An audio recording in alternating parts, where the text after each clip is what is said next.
We're very pleased to have Roberta Stewart with us tonight. Roberta, thank you for being here. Thank you.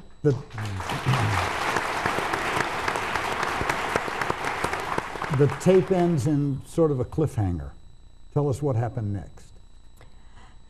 Well, it was a long journey, but pretty much what happened was the Veterans Administration just continued to stall and deny me my right to have the Pinnacle. And it eventually became apparent that after meeting with Undersecretary William Turk that I was going to have to litigate this issue, and that was the only way it was going to be done. At that point, I met Barry Lynn with Americans United, and he went ahead and assisted me in that manner. Meanwhile, while the litigation was going, I was lucky enough after Veterans Day for the governor of Nevada to find out that he had the authority to override the Veterans Administration, and gifted me on Veterans Day a Pinnacle plaque, Patrick's plaque with Pinnacle for the Fernley Cemetery. So when the governor gave you the plaque, the Army allowed you to put it up there, but none of the other Wiccans received their plaques or their Pinnacles. Correct. It was a gift from the governor of Nevada to me. The Veterans Administration still refused to acknowledge the Wiccan Pinnacle, so no other soldier, if passed, would be allowed to have it on their headstone. And I thought to myself that that wasn't good enough. I mean, I was happy that I had my plaque, but my husband was a military man, and there was no way that his brothers on the front line, his pagan brothers, his Wiccan friends, right, I had to fight and continue to litigate.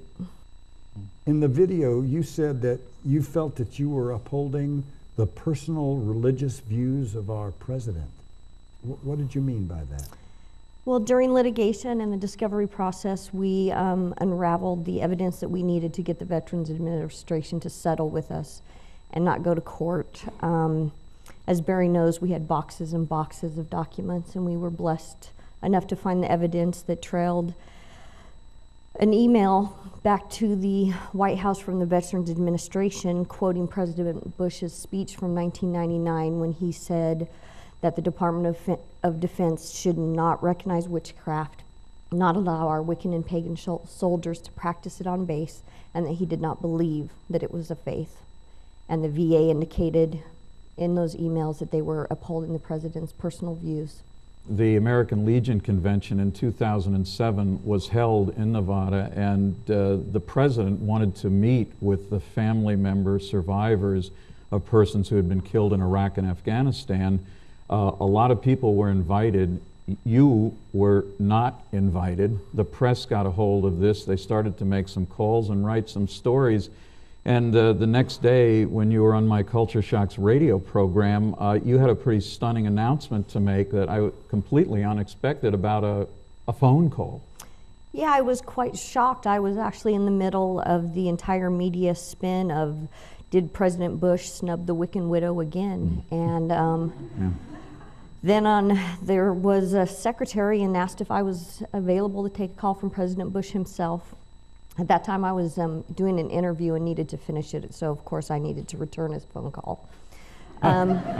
So I completed my interview, and then I returned his phone call and spent about between 7 and 10 minutes and spoke a lot about Patrick, a lot about the faith, and I feel that I got a genuine and sincere apology, and I graciously accepted. He asked me if I would accept his apology for what I'd been through and what has done and the errors that were made, and I graciously accepted.